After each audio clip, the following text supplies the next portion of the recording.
meeting to order at 6:33. The first order of business on the agenda is reorganization. So at this time, I would accept nominations for board chair. Are there any nominations for board chair? He's not here. I know.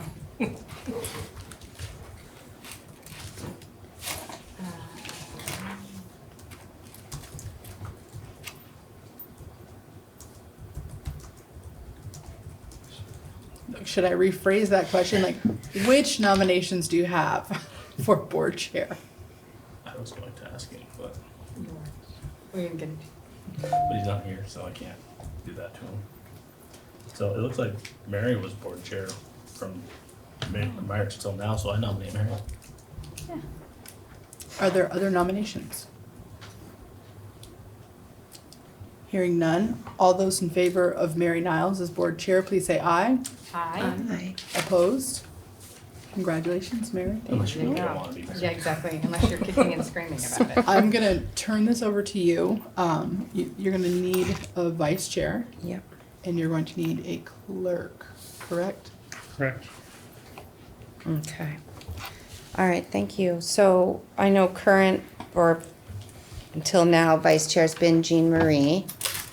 She is coming tonight. Do you She's like know 4 how more she- minutes away. So I'll take nominations for the vice chair position. I will nominate Jean Marie if she's willing. And is there a second to that nomination? I'll second. Okay, so all in favor of Jean Marie as vice chair? Aye. Aye. Aye. Do we need a second, or haven't gotten that far yet? You don't need a second. I need a second for nominations. And who's the current clerk, Morgan? Can you remind me? I can. It's Aaron Paquette, who's no longer on the board. Okay, so any nominations for clerk? Anyone particularly interested in that position? Oh, good idea. I wouldn't mind being clerk. I nominate Paul. Okay, I'll second that nomination. So all in favor of Polly for clerk? Aye. Aye. Great, awesome. Love it. So, at each of your local meetings, you've had a conversation about whether or not you want to adopt Robert's Rules of Order for small boards, so that you don't need the seconds. So you only have 6 on this board, you could choose to do that if you wanted to. How do folks feel about that? I like it, I feel like it goes smoother. Not Or having the quicker, not having the seconds. Yep. It's I just- agree. yeah. Yeah, the Okay. board chair I agree being too, able to yeah. vote. Okay, so I'll make that motion then to adopt Robert's rules for small boards and not need a second on motions. All in favor? Aye. Aye. Great. Okay, so board reorganization is done. Moving forward with the consent agenda. Lynn, can you clarify for me this policy? This is the second read and finalizing of the drug and alcohol. It's actually the first read Oh, for okay. this board. Oh, You've seen it on okay. the other board. Oh, thinking of, because we did Yes. it at the other meetings, Yes. okay. So I think you have, are you gonna try to take it as a whole, Mary? Do I you want me was do going that? to, but I can Okay. definitely separate it out. Let me, If we want to just do minutes and then get Yeah, why don't- minutes approved. could you do that first, cause I wouldn't mind if Jean Marie were here when we did this, Sure. she's walking. Okay, no problem. So, any discussion, questions, concerns about the previous minutes? So I just have a question. So I wasn't a part of this meeting, so then I wouldn't be able to vote on that. Correct? Yeah, that was gonna be my question. Can this Yeah. board approve minutes? That we weren't a part of.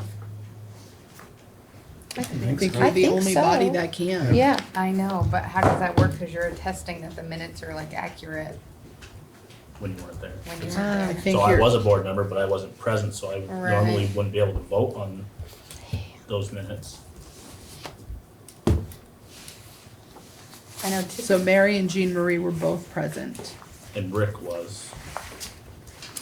So Mary, Jean Marie, Rick, and do you have one other that would be on here? Huh. So I think But I wasn't present. Okay. you are the only entity that can approve it, so I think if you are two board members who were present, Right. say they're good with Okay. it, I would hope that you would approve Okay. the minutes. So, okay to make the motion then? I mean, I feel comfortable approving them and I was there. Okay. And when Jean Marie, you were there as well. We're separating out the consent agenda, and you were just elected vice chair. You should- Didn't we do that? Like, why are we doing This that? was to board reorganize reorganization tonight. But we did that already. But then we had election, and we had reorganization of the ERUSD and NMB Okay. It's like, I'm already vice chair, but thank you. You nominated me, Twice. Holly. And our new clerk, Holly. Welcome. Thank Yeah. you. Thank you. Thank you. So we're just making a motion to approve the previous minutes. All in favor? Aye. Aye. Okay, so we'll move on So- to policies. Doreen emailed you out a copy of F16, the alcohol and drug substance use policy. She wanted you to not look at that one. She accidentally emailed you the wrong one. Oh, So okay. pass those. that forget way. everything you know. Yeah. So this is for Mary and Jean Marie and Emily. You've seen this. This is the policy that I brought to NMV last week. So for Rick and Paul, for Kevin and Polly, we have had the SAP counselors and one of the school counselors have been working with the policy committee to make some pretty substantial changes to our F16 procedures. And the procedures we think will be ready for adoption in October. We adopted the F16 policy last week on Wednesday at our policy committee meeting. I'm pushing this through more quickly than I typically would because we're live in a school year. And this is a policy that sometimes we have to work under. So I would like the ability to get this approved by all three boards this month so that we have some guidance on what to use if we do have a child that violates this. So I'll give you some time to read it. Is it? No, it's the same as last time, yeah. And those two typos We're fixed. were fixed, okay.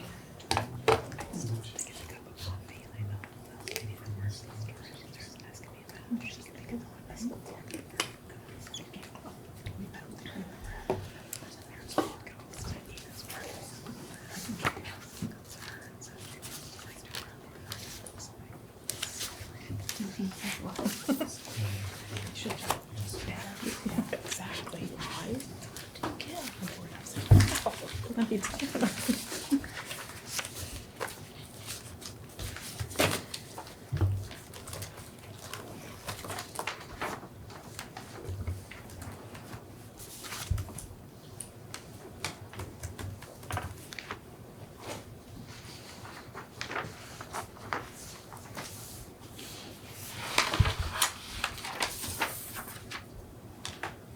Any questions? And I can just say that being on the policy committee, that this was kind of vetted through all the principals and in the room. And basically assessing whether it was appropriate for every building, and everybody felt that this one was good. And it really, the whole intention is to try to have the ability to be more restorative and more treatment oriented than strictly punitive with our policy, even though there's still, consequences that are embedded in the policy. It's more about making sure that we are supporting the individual who has the substance use issue in a more restorative way. That's excellent. Okay, so, any further discussion on the policy? I'll make a motion to accept the policy. All in favor? Aye. Aye. I'm wondering if we should do I introductions. was just thinking the Yeah. same thing, Yeah. yeah. Alright, motion to accept. Great. Do we wanna? Wanna start I maybe just at- think we have some new administrators and new board members. Yeah, and it makes excellent. That's sense. great. Start with Dominic at the end. Yeah, I'm Dominic DeRocha. I'm the Director of Technology. Heather Moore, I'm the LEAPS After School Program Director and Grants Coordinator. Morgan Dalo, Business Manager. Jody Valancourt, the Director of Instruction and Learning. Lynn Coda, superintendent. Michelle Tverge, Director of Student Services. Hi, nice to meet you. Robin Gagne, Assistant Director of Student Services. Hi, Robin. Mary Niles from Montgomery. Polly Rico, Enosburg. Kevin Blaney, Richford. Jean Marie Clark, Bakersfield. Emily Norris, Sheldon. Amanda Blaney, I take notes. Are we missing some board members Oh, tonight? Yes. Rick Bartholomew. Rick, okay. And then, is there anybody? And that's just, so there's just 6 of us now? Yeah. Wow, that's, I feel like there used to be a million of us, or it felt like that at And least, then there so. was- And then there was six. Just us. I apologize for being a few minutes late. I stopped to get a cup of coffee knowing I had plenty of time. And I ran into a woman who I know, a mom of a kid that I know, who said to me, so you're going to a school board meeting, so tell me, like, how do you get on the school board? And I was like, well. So I took a few minutes to talk to her about it instead of being on time, so I apologize. But I felt like it was a good use of my It's coffee good shop. public outreach. Exactly. Yes. Okay, excellent. Lynn, reports, there's nothing specific under the consent agenda, eh? We can move on. Okay, so, we have no visitors tonight. So we're doing central office updates. Dominic, you're up. Okay. Well, on the tech side of things, or I guess on lots of sides of things really, but it was a very busy summer. With Sheldon joining us, we decided that was a good time to make some other transitions that we were kind of in the hold for. Where we moved away from first class email all across the SU and moved everyone to Gmail. And we also moved from, in the past, every school had their own Google domain, and we moved everyone into one central SU domain. So we're still kind of finishing off the last steps from that. We also had SLDS. I don't know if you've heard of that acronym. It's a State Longitudinal Data System. It's basically a huge collection of data that the AOE asks for certain increments of the year. And the summer is the biggest one. We were able to get that one done in July, and there were still quite a few schools working on that when school started, even though the deadline was middle of July. So at least we were kind of out ahead of most of them on that one. That was most of it, and now the focus is a lot of it's going towards Sheldon right now, and we took care of the most important things that we needed to be able to start school, and now we're looking at the other systems and trying to make things as fluid and seamless as we can, and try to get everything back to pretty much how it was before, and but working in our systems now. Dominic, is there anybody at the SU level that works under you? It's just you. Yeah. Okay, that's kind of what I thought. That's a lot. And I know that many of us in the really small schools have struggled in finding support folks to work with you. So on behalf of all of those little schools that have been relying on you, thank you for, I know I work at an organization where we've just replaced our chief technology officer. We had a team of 6 and we've been limping along with a team of 3, and they've been working night and day, mostly because they can't stop themselves. And so I feel your pain and appreciate the efforts that you've put in there. Thank you. You That's good? it. I wanted to say something too. Dominic mentioned the piece about the data submission. It hasn't been an easy transition to gathering the data this way. So Dominic has done a really good job of understanding what they're going to be asking for and trying to proactively work around to make sure it can work within the system. And I know that some of the schools still have thousands of errors that are reporting on their system, on their report. And I know that that's something that Dominic worked really hard to do, and we're weeks, months at this point ahead of some of those submissions, and it's because he's worked around the clock. So some invaluable work this summer. Great, thank you. Jody. Right? Okay. Yeah. can hit present now. All right. So Lynn had asked me to do a presentation for you Just click in there. about some data and progress monitoring.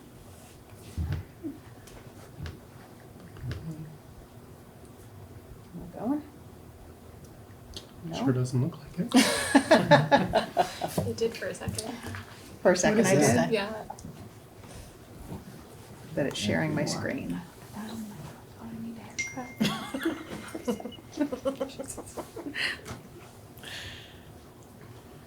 Says you're presenting.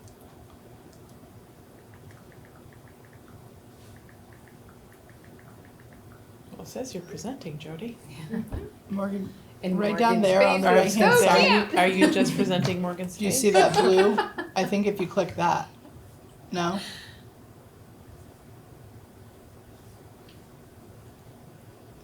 Yes.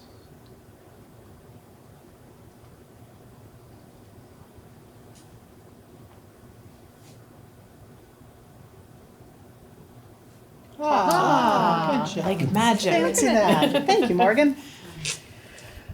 So this is not long. I do have a few slides, but we'll go through them fairly quickly. And I just wanted to talk to you about some different ways that our achievement and progress is monitored in the SU, and some of the things that we are working on to follow that, and also to align different things going on in the SU. So as always, there are 800 million acronyms that you have to deal with, so because there are some of these that we're going to talk about, I wanted to review them for you.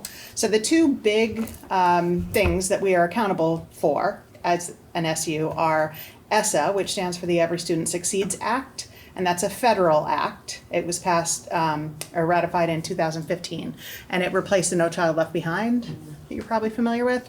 And then we have the Vermont Education Quality Standards, or EQS. Those were adopted in 2014, and those are from the State Board of Education in Vermont.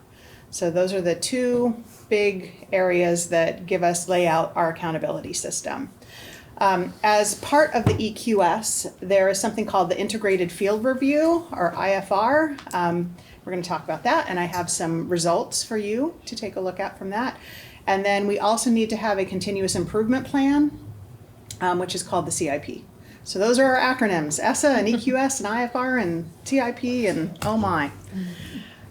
So the public accountability piece of this is new this year, and it actually just went live in June. Right now the system is down for a data upload, and they're about to, on the 23rd of September, they're about to reopen that again, so that the public can go ahead and take a look at how we're doing with our progress. And it's called the Snapshot, and you may have heard a little bit about it. I'm sending an overview around for you. It gives you a little bit of information about what is contained on the Snapshot and the different types of growth measures. This is a little different than the way that they have monitored achievement in the past at the agency. So you'll see down the front of the handout that there are some different areas that we're accountable for. And you'll see those domains come up again and again all over the place the rest of this presentation. Those same 5 domains come up over and over everywhere. And that's part of that alignment piece that I had mentioned a little bit ago. We're working really hard to try and align as many of our systems and structures as we can to our accountability measures. So you'll see these domains show up in a lot of our documents as well. So this snapshot is available at the state level, at the supervisory union level, and then at the individual school level. So you can take a look at these domains and these measures at all 3 of those levels. And I did download the state and the SU snapshots that I was going to copy and share with you, but at the moment, or the ones that I could access last week before they shut the system down, there's almost nothing in them. There's very little data in them. They had to go public with them in June and did, but they didn't have as much data as would really be valuable or worth the paper. However, they're uploading more data right now as we speak. So there will be more on the 23rd, and then in December there's another round of data coming out. So these domains come right out of the EQS. They are areas where there are some requirements and some regulations that we have to follow. And they are measured this way. So this is going to show you the actual measures and data that is used to do the metrics involved in coming up with our progress status.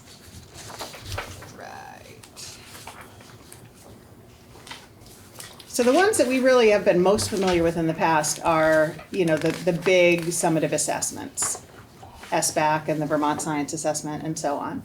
But as you can see from this handout, there are actually multiple measures in multiple domains that all work together to provide a broader picture of how we're doing in our SU.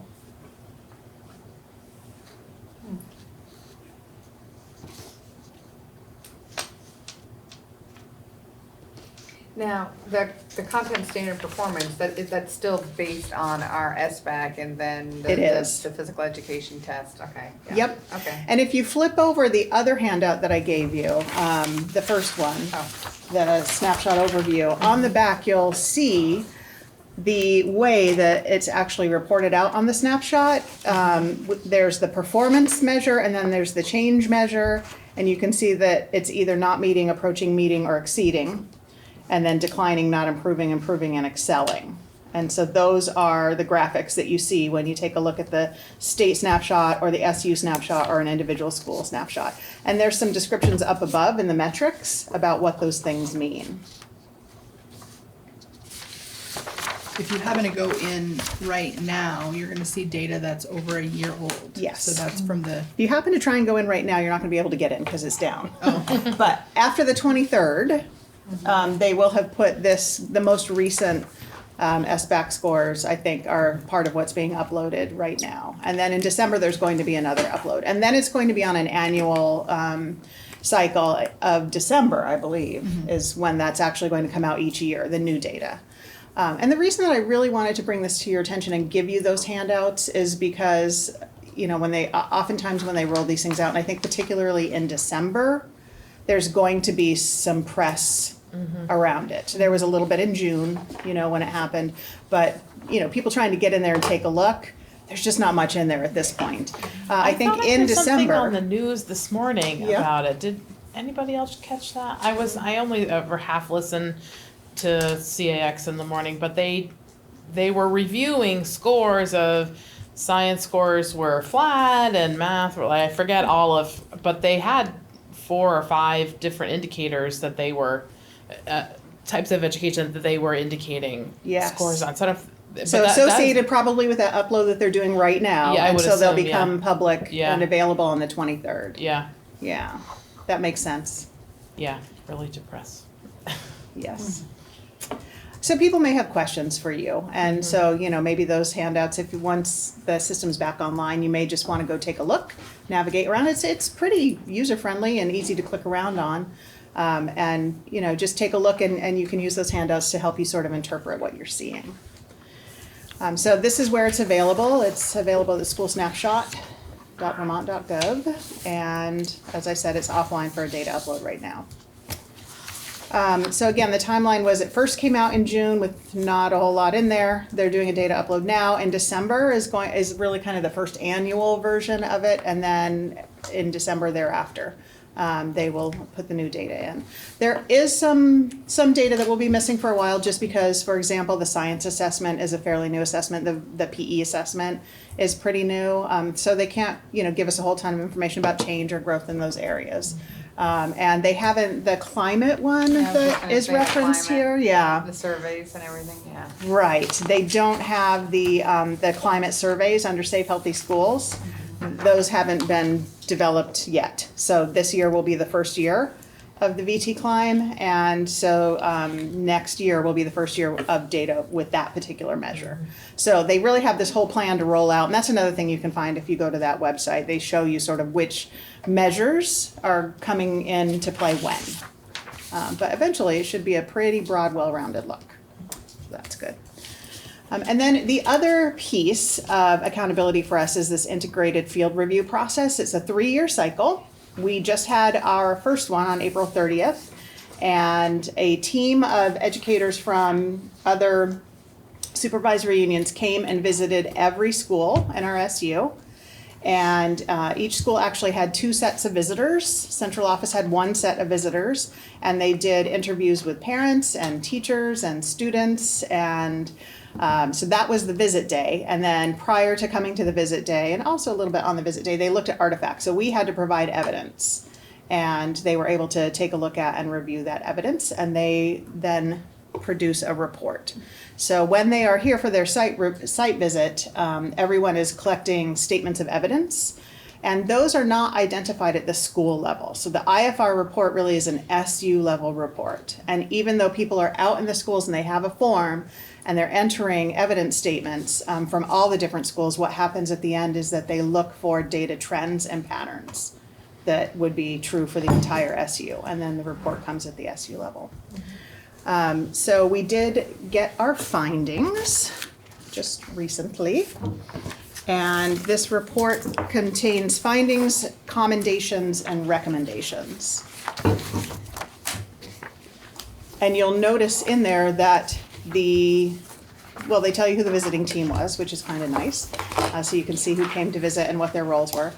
But the domains are, again, those same domains that are on the snapshot, and the same domains that came from the EQS.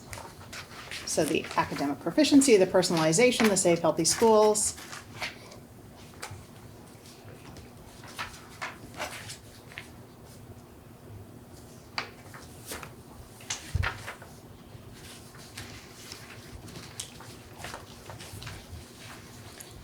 So again, the findings, the commendations, and the recommendations represent those SU-wide trends that they were able to find in the evidence statements. And the evidence statements came from artifact review and from site visits and interviews. Did they do the site visit to all the schools on the same day? They did. That's why they have such a big team, I guess? Yes. Okay, I'm like, this is a giant amount I of people. coordinated those visits, and it was interesting. Each team had 2 schools, so they had a Yes. morning visit and an Oh, an afternoon afternoon visit, okay, yeah. Yep. And each one of those visiting team members had an area of focus, so they were gathering data about particular area of focus, although they weren't limited to what they could input. So if they saw other evidence, they could enter other evidence statements, but they did really have a nice system to say, all right, you 3 folks are looking for investment priorities evidence, and you 3 folks are looking for safe, healthy schools evidence. And, Did they visit Sheldon? They did, but not as part of Of our your- IFR okay. visit. It was Trying to just the remember the schools timeline, yeah. that were currently in our SU. So Sheldon got, all of Franklin County essentially got That's the nice. IFR in the same window. Gotcha. So if you look at the visiting team, you'll see that there are other Franklin County educators. Right, right. And members of our staff were on Went. visiting IFR Others. teams and other organizations as well. Yes. Yeah. That we did, which was actually great. It's a neat process, and it lets you kind of see things that other systems do and ways that they go about things that are really interesting, and great things that you might want to adopt, and good practices get a chance to be spread, and it's kind of a neat process. Right. The recommendations on safe and healthy schools seem weird, don't they? Like the first one makes sense, but the second one is about core instruction and interventions around assessments. That's strange. Must be that's a mistake. Don't you think? I'm like, that wouldn't go into the safe. Well, no, maybe not, because MTSS is part of Safe Healthy Schools. Okay. Yeah, Because like when you read the definition, it's more about like facilities, physical health. yes. Train, like disciplinary It's infractions. social emotional learning too. I Yep. think that's Okay. what they're pushing They're- on, is that idea of your multi-tiered systems of supports being both academic and Right. social emotional. Absolutely. So that definitely contributes to that safe and healthy school. Right. piece.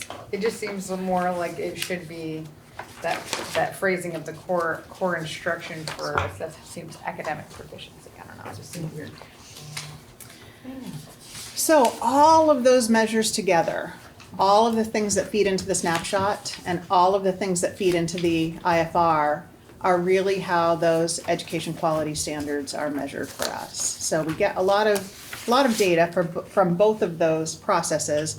Both of those processes are pretty new though, so we'll have another IFR in another couple of years, and then they'll be able to actually start gathering and looking at patterns of change and patterns of growth, which I think will be interesting. So, what's the impetus to basically come through with the recommendations? They're gonna come back in 3 years to make sure that those recommendations have been met, okay.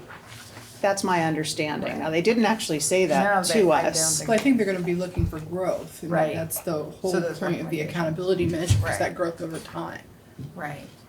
Yeah, and I would guess that probably coming into the next cycle, that the visiting team would have access to the no, for prior sure. commendations and recommendations Right. and kind of, help, that might help them. But I haven't heard that for sure. Yeah.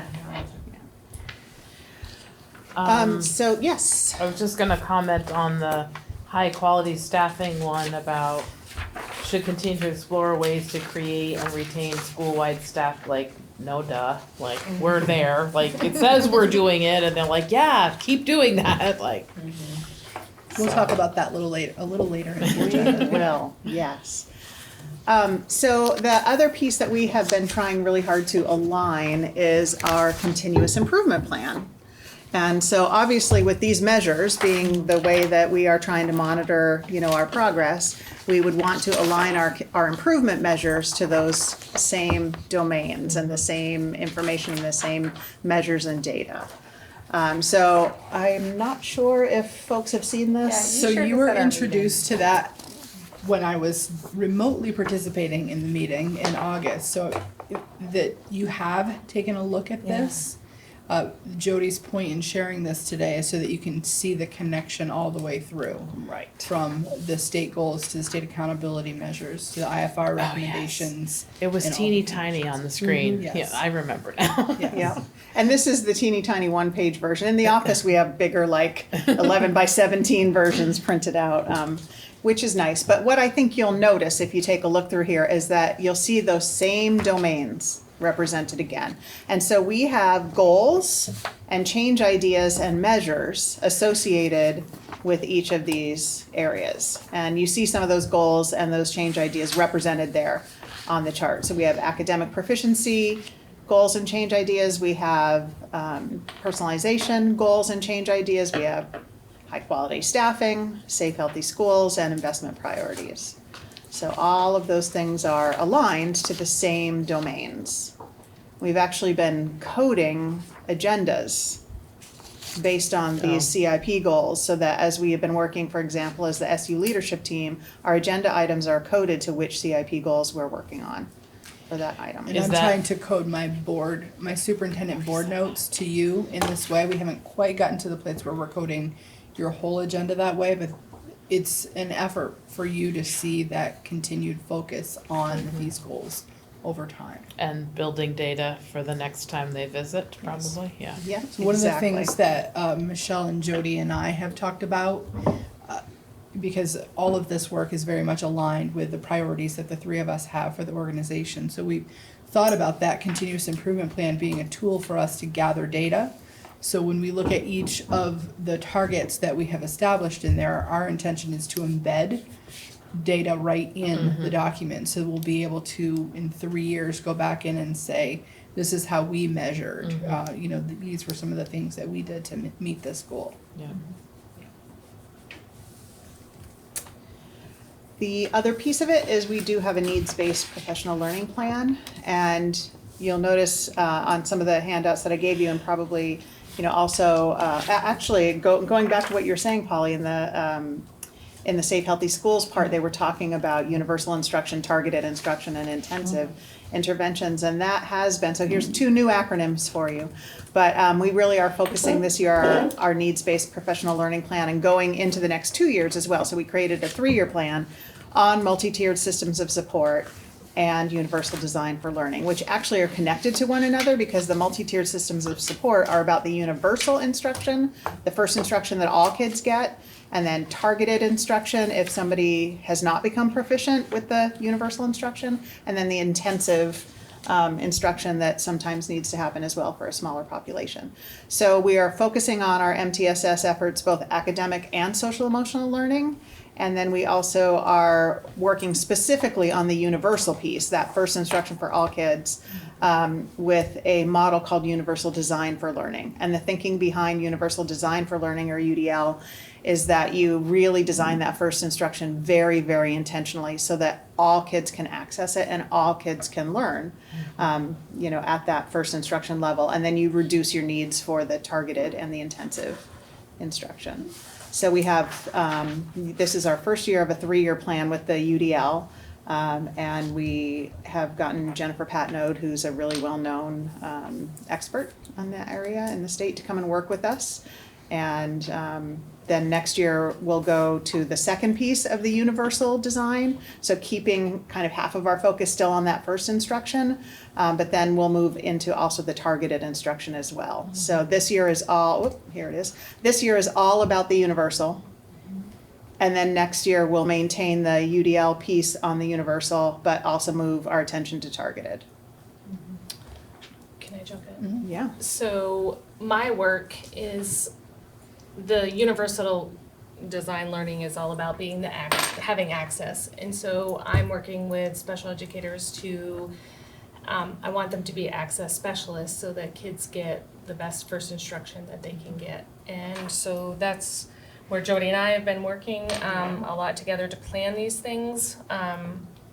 My previous job was creating learning profiles for kids based on assessment that I've done, and so I have a lot of experience in that, and so I'm working really hard to get all of the special educators to understand learning profiles and how do we link that to intensive instruction that is needed for kids, and building the capacity among our staff, because I've found that we have a lot of work in that area that we need. Like, one school can offer something that another school can't right now, and so working on building that capacity. And I have Wilson training for some intensive reading instruction so that 25 staff members are going to be trained in October, so that I have, I think, 2 people in each school, at least 2 people in each school are going to be trained in how to provide some intensive reading instruction to kids. So that's where I'm at the beginning so far. Great.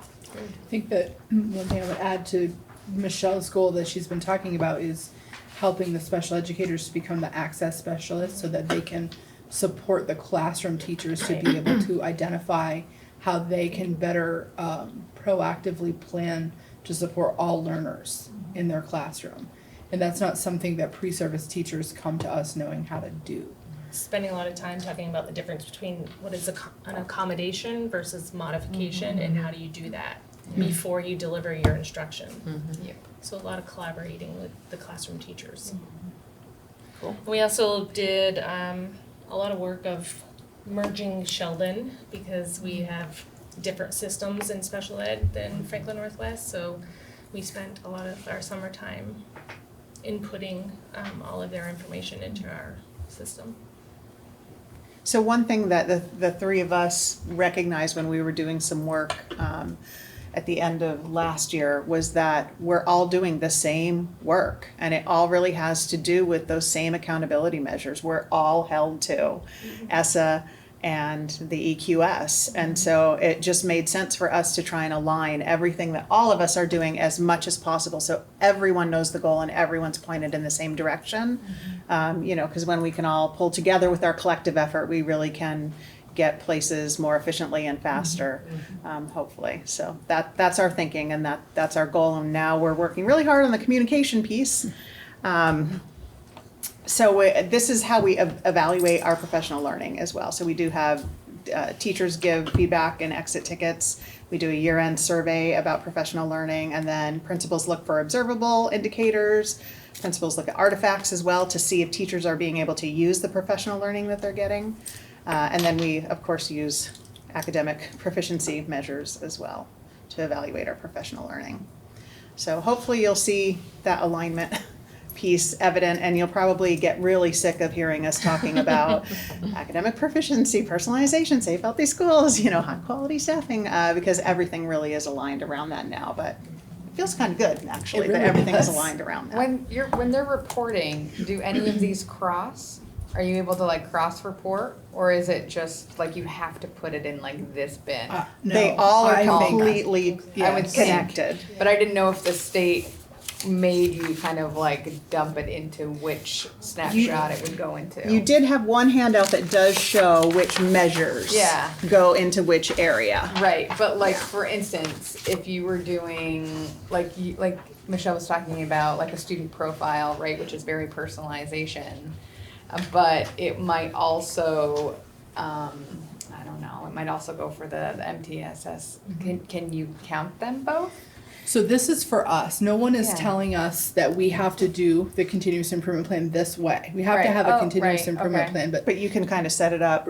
Right, okay. So we're doing this because we think that it makes more sense Right. to make it visible and make it a document that we're kind of living by, Gotcha. because it's not just a task to complete, it's really guiding the work that we're doing. So the And make it evidence- aligned to our accountability measures Yes. as well, only makes sense. the evidence that we are putting in here Yeah. is for us, You, and okay. it will help to feed evidence that they may ask for later Gotcha. in a future IFR. But it's really about, we believe in this work, and we want to be accountable to all of our constituents for this kind of work. So our intention is to, be embedding all of the things we're focusing on right here, Yeah. because we think that it'll be powerful, and it'll be a tool for us to be able to go back and be reflective on, did that work the way we wanted it to work? And if not, how did we do that again? Let's look at how we can make that better. So it's living. That's the whole point of it. Yeah. Continuous, for sure. Continuous. Coming back to that Improvement data plan. all the time. Yeah, absolutely. Great. There, that worked. Look at that. On the funny side, we went to a conference in the spring and I was, budging in on all of their conversations and like, hey, I think we should do this and with special ed, and I think we should do this, and this is kind of how this all got started. So I learned, since I've been on the job since July 1st, that when you open your big How mouth, do you actually it get comes to do with that? having to get up in front of 450 people in service and saying Exactly. your feelings. That And will I'm teach like, you. That will teach you. We presented our convocation address together. Oh, wow, Because nice. we are very unified in Yeah. the direction and the focus of the work as we're moving forward. We're all pulling the same way. We all have the same priorities, and we very much wanted our staff to see that we're together and the work is completely connected. Did you And do it all- like in unison, like I a know, choir? the Greek chorus. Saying More for us. tag team, Oh, but yeah, we'll have to practice for next year so that we can do it in unison for sure. Nice, It was great. good though. Michelle, Yeah, you feel like there's anything else that was embedded enough with Jody's? Okay, so then Heather, Okay, my turn. you're up. Yeah, so I'm gonna first start with a grants summary of last year, so, and then I'll talk about LEAPs specifically. Last year was a very, very busy year with grant writing. First and foremost was the LEAPs grant, which we were awarded again. So that was wonderful, but I'll talk a little bit more about that. But besides that, last year was, we received just shy of $160,000 in grants last year. Berkshire received a farm to school grant, so it's $15,000 over the course of 2 years to do farm to school programming. Our collaborators were Healthy Roots, Rise Vermont, and then the 3 Cs, the classroom, so the teachers, the cafeteria, and community partners, and then LEAPs. Then another Berkshire grant for food service equipment. And Richford Junior Senior High School received a grant to fund an after-school program. It's a 2-year grant. So we'll look towards the sustainability plan with that, but it's funds to get us going. And so we're excited about that. There was the BEST grant to send staff to the BEST Institute in June. I helped with the Enosburg Elementary Year of the Book Cliff Grant. It's a $25,000 value. plus. It's 10 free books for all the students in Enosburg, grades K, so it doesn't, pre-K through 5. Plus there's a couple of other little bonuses that Cliff's gonna be giving too. Joanne Allen was really, she was really the champion of that. I just assisted with some stuff, but that was really exciting. And then we got a Community Foundation Spark grant to provide free dinners for our Vermont Youth Project. So some of you remember the presentation I was part of a couple months ago about the Iceland model and the substance prevention work we want to do. So I thought if we're going to have community gatherings, how do we get people free meals? We should feed people. I'm a huge supporter of feeding people. So we're also going to provide childcare for those meetings too. So that grant helps to fund that. And then I got several grants specifically for LEAPs, STEM Challenge Initiatives, Rise Vermont grants, McClure Pathways grant, which funds work study programs. So what we started last year, and we're going to continue this year, is we have students apply to work in our after-school program, go through an entire employment hiring process, and then they work in the after-school programs first as assistants and then as activity leaders. And what they get is weekly check-ins and advisory time with a LEAP staff member to talk about, what was it like to be in the classroom? What was it like with classroom management? Here's some techniques. Did you have a good conversation with your boss? Did you feel like maybe communication could be better? How do we improve that? So the point of that partially or mostly is to really get a very strong workforce. Later on, those kids will develop some skills in an educational setting instead of trying to get a job somewhere else when they graduate high school.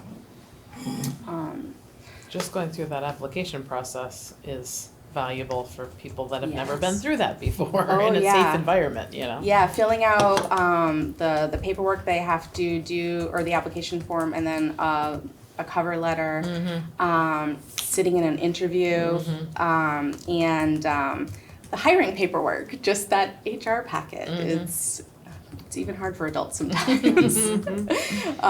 So yeah, it's pretty good experience. And the students were just, that did the McClure program, they grew so much last year. We actually had one of the students go to the Vermont Leadership Conference. It was the second annual last year, as a panelist to present to a bunch of mostly adults about how to do youth work, which was really amazing. Yeah, it was actually 2 Enosburg students, but one of them was a McClure student. Anything about the grants before I move on to a LEAP summary? I wonder how many, I feel like in the grants world, at least in the higher ed side of the house, it's like fishing. How many, there must be like a rule of thumb of like you apply for 25 and you get 2, or do you feel, it sounds like you're very successful. It can be like that depending on what you're doing. I've written community grants where I have not been successful because they're because of the style of the competition and what we were asking for. Right. Many of these grants, I spent a lot of time working with the people that I was writing grants with or for on really setting up their programs and finding the right grant. So a lot of it is also like timing and the match. Like the year of the book, Joanne had all of the paper or everything set up. It was just fantastic. It was just focusing on what the grantors were really looking for in the grant application, and then just kind of like shifting it around a little bit. Yeah. So it's a little bit of that. Yeah. Yeah, I think of all the grants I applied for, I was turned down 1 last year. Yeah. I mean, that's an incredible success rate. Yeah. Yeah. Good work. Good, thank you. So I want to add that this is 1 day a week for Heather, this portion of her role, because she's also the lead. The grant writing portion. You Yeah. mean? Yeah. So LEAPS is 80%, Yeah. and the grant piece is around 20% for work. Some of it is, also connected to LEAPS, so she does work on some of that there, but Heather has been incredibly successful in generating revenue and opportunities for our students. That's great. It's awesome. Yeah, I really enjoy We'll it. keep you based on your success rate. Yeah, exactly. Thanks. Yeah, I'm definitely have looking for some other grants, some for special ed this year. I was not able to find any last year for its supplies and stuff for some of the special ed programmings.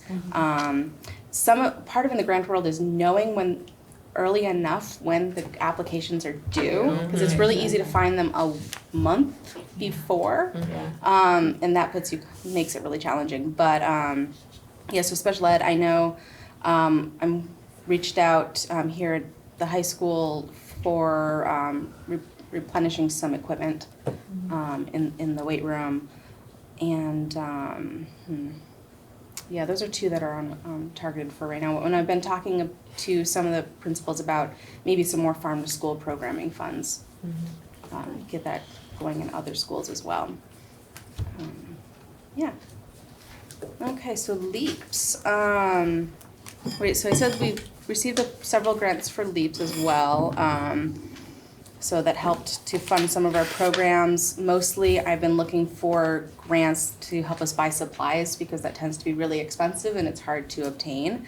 But we have got a couple $1,000s worth of supplies for that. And then, so we did receive the 21C grant. It's a 5-year grant. It included about $100,000 in expansions, which is the Montgomery Elementary School has a summer program now, and the Richford Elementary School has a summer program as well. So that's pretty exciting. The other expansions were more of being able to hire more staff than we had in the past, because like some schools kind of bursting at the seams, but we just didn't have the extra funds to get more staff. And we've also been working on incorporating Sheldon into the programs as well. I had the fortune of working with Christy and Deb in the past when I was at Franklin Northwest. So at least we have a good working relationship to start with. A couple of changes is that we did decide that we were no longer going to offer busing to Sheldon and busing for Enosburg Elementary. Busing In the was summer or after school? for after school. So we're going to continue with the summer, but busing was at least $30,000 just for one site. Your lunch. Yeah, so it was either we charge everybody, Yeah. we ask for double the amount from the school boards, or we don't offer busing. It's a really hard decision, but we made the decision, well, I say we, the project director and advisory board made the decision for our other schools years ago, and the families made the transition pretty well. And so hopefully it'll balance itself out in a little bit. I was talking to Deb, the program coordinator, and she feels hopeful that she's gonna have her normal registration numbers. But we did also get to include Fridays for Sheldon, so that was a nice addition, so they can actually get the full week of programming. And we're also gonna increase program offerings at Enosburg Elementary on Fridays as well. So what was the busing for? Sorry. To bus students home after school. After the Which, program. yeah, they've depended on it, I think, quite heavily for, that bus is usually full. Full. Yeah. It normally is, yeah. And I know, like, when I was a site coordinator, it was like every year too. It was like, do we keep busing? Do we not? Yeah. We canceled a lot when we had busing. In my experience, Yeah. when I was a site coordinator, buses refused to go up a certain hill. Yeah. So families had to come up with something to do with their children at 12 in the afternoon. At the last minute, yeah. Yeah, That stinks so even more. hopefully hopefully it'll balance out. Yeah. I I don't remember ever having it, so I don't feel like I ever lost anything. So. It was at least 5 years ago, I think, for Yeah. most of the other elementary schools Yeah, in the yeah. SU. We have all of our coordinators. We have a new addition in Berkshire, Jennifer Webb. She's been excellent so far. The Richford Junior Senior High School program, we hired Melinda Foley. She's a part-time school day teacher at the school.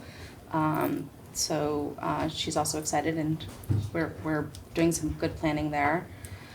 We have some new partners, Cold Hollow Games in Enosburg. besides providing us really good rates on some amazing cooperative board games. If you're not familiar with them, they're perfect for younger kids and social emotional learning. You all work together to achieve one goal instead of working against each other for competition. And I've played some of them with a 4-year-old and a 35-year-old together, and it's actually a lot of fun. So they're also going to be offering for free some programming at their store. The Washington County Youth Services Bureau, their Vermont Youth Tomorrow program, LEAPS has a 6-month contract for a full-time AmeriCorps member. This was given to us when another organization was not able to use their services any longer. So it's a really nice value. She's making a website for us. She's doing some flyer work, some lesson plan work for us. That's awesome. Yes. Yeah. Yeah, it's been fantastic. We've had a volunteer for the last probably 3 years at the college, and they've been invaluable because it's just another set of hands to do that work that you've always Right. wanted to get done, kind of a thing. So that's Yeah. fantastic to have just been like blessed with one. Yes. That's Yeah. awesome. Yeah. I mean, I wish I didn't come with the circumstance it came, but but oh my goodness, I've been so happy to be able to use her services. And I'll hopefully in the next couple of weeks we'll have websites to be sharing with everybody. They're kind of live, but I haven't really shared them just to make sure that they're really the way we want them to be. And the Enosburg Community Center has been a fantastic partner as well. We've had programs there. We've had week-long programs. We've done after-school programming there. The Vermont Youth Project is really getting off the ground. How many of you are familiar with this? I kind of alluded to it earlier, that Iceland model substance prevention. It's a 5-year substance prevention program. So we're hoping to do the surveys late September, early October. So then we'll have the data December or January to start really seeing what the youth have to say about the communities they live in. And the website. And in October, LEAPS is hosting an ed camp. It's an unconference. Recommend everybody here attend if you'd like. It's for anybody who works with youth. So the concept is everybody comes together, they write down a couple of things, 3 to 5 different topics that they'd like to talk about. We organize it on a board, everybody goes into a room, and then we learn from each other about the whatever the topic is. I did one, one of the sessions was D&D in the classroom. I did not know that you could actually change D&D and actually have it be like a history lesson. You can actually have it be the history characters that you're studying in social studies, and then you can play it out, or you That's act cool. it out. Or it's also a really good opportunity for social emotional learning and stuff too, because you can actually have the characters talk to each other and really process through a situation without having to feel like they're actually talking to somebody in a really uncomfortable way. But then I did one where we talked about connecting with the community and stuff. It's a pretty empowering education or professional development opportunity, and we're really really trying to get like coaches and advisors and club scout leaders. It's for the classroom teachers too, but we're trying to make sure that everybody feels invited to this so that we can maybe have some rooms where we talk specifically about how do we work with youth outside of a standard classroom. And that's more or less our summary. We had a really strong year. The programs have been going really well. Our regular attendee numbers are still looking very good, and the classes look pretty great for quarter one. Good, great. Thank you. All right, Morgan, you're up. You got my report in your packet. The first 2 items in there are informational. The auditors did arrive today, and they started today looking at the SU and Enosburg's books, and we will have them with us all week. I gave you the budget development schedule, which is really just your next 3 SU board meetings. Michelle and I should have a pretty solid special ed budget to present to you on October 14th. The general fund SU budget may not be fleshed out yet, and Lynn's going to be talking about some kind of broad brush ideas around next year's budget. But certainly by your November meeting, we'll have a pretty solid first cut of the budget, and then hopefully at your December meeting, we'll finalize that. If not, we can schedule a meeting for early January. And if we do that, it'll probably just be to work on the budget. I put a potential motion on around the electronic approval of warrants. The NMV board decided to move ahead and authorize electronic approval of their warrants. So we send those out from the SU. We wait until we get 2 okays by email from board members, and then when those come in, we send out the checks. Enosburg, Richford declined. I can let you guys talk about that. I know it was really, I think Rick was the driver behind not approving it. It's also easier for you guys to get 2 people into our office each week to approve warrants. Right, yeah. And Rick and I are the ones that mainly sign for Enosburg, Richford, and the SU, so Yeah. I have no problem continuing to do it. Both of us are gonna be there to sign them, so. So you guys, we can go either way. It's a little bit easier in terms of getting checks out. I think it was more useful for the NMV side because we knew that the folks from Sheldon and Bakersfield were never We're gonna just get not up to look at meeting in warrants. that area Right, like right, ever, Yeah. during business hours at least. Right. Can they still be sent out even if the board decides to not have them approved electronically? I mean, it's good, I like getting the NMV warrants to go through them. I mean, I used to go religiously every Friday to do it in Montgomery. It's nice to see, especially with such a large budget, how funds are moving out the door. Can we do this, even if people still want to physically go in to sign and we don't do the approval over email, could we still have a way that everyone can cast eyes on them, even if the board ultimately decides they still want 2 people to physically go in to sign? We can. Okay. That's how I feel. Like if you guys No, I want. like that. So That you're- way everybody. So your Everyone's- preference is would be to still go in and cast eyes? I'm gonna be there anyway. You're so- you're in Richford Right. as it is on the Right. regular. And who's the other person? Right. And that works for Rick, he him goes every too? Thursday morning, I think, right? And it's So, been yeah, working. He was the driver on the Enosburg Richford side that wanted to keep it Okay. with the manual signature, so. Was there any reason aside from the fact that he likes to go in? I mean, like, I think Rick, Does he have some Rick likes to concerns? lay He like likes to- eyes and hands yeah, on the warrants. And yeah. with the electronic version, you don't get the full stack, right? Right. You just only get the cover the sheet. cover Summary. sheet, so Right.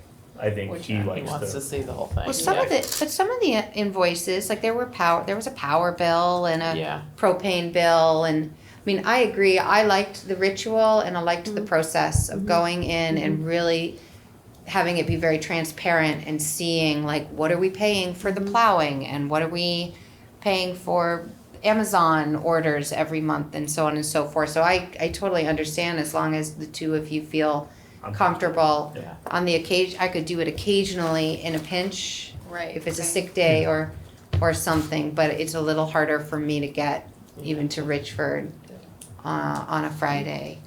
Yeah, that would be my main concern, is that if it's a week that one of you can't do it Yeah, and and all we of need a to sudden get you stuff start out, to go out. we're gonna need somebody to show up. Can we possibly do a motion where we can't do a Kind of a in the event hybrid. of, or it needs to be one way or the other? Yeah. One way or the other. I Yeah. could I be need 2 a for backup. signing, I though, right? don't work on Fridays, so Is that if what it's an she's issue, doing? neither one of you 2 could do it, I can. And I can could be a backup too. I mean, I'm certainly Well- closer than you are in Sheldon, Yeah. but I'm if, close, but I just wouldn't get there in time. yeah. Depends on the day. It depends on, Yeah. that's true, you might Same be with there me. till Depends 7, on- you're right, so when that's the case, I could. I mean, I'm comfortable personally doing it electronically. I feel like it's working pretty well I do for too. NMV, but I totally respect if you, and tell me again, Rick would like to keep it the casting eyes and going through it that way, and that works. And then if we maybe get into the season and it's not working, we could always revisit it. Right. Okay. All right. My last item is around FY21 contracts. I think it was actually at the local meetings, I had a board member on each side say that they really wanted ideas brought to the table around what services should get bid out now that we're a larger entity. These three that I mentioned, we have already been bidding them out at the SU level, so you're not gonna see a big bump or any change because of the merge, but I did want to put them out there. And they're the audit, the transportation contract, and banking services. We're in our last year of the audit, so we will either need to renew that or bid that out. For transportation, we kind of, Terracell had both Franklin Northeast and Franklin Northwest, and we just took the Sheldon routes out of the Sheldon contract from them, but they had an extra year on it.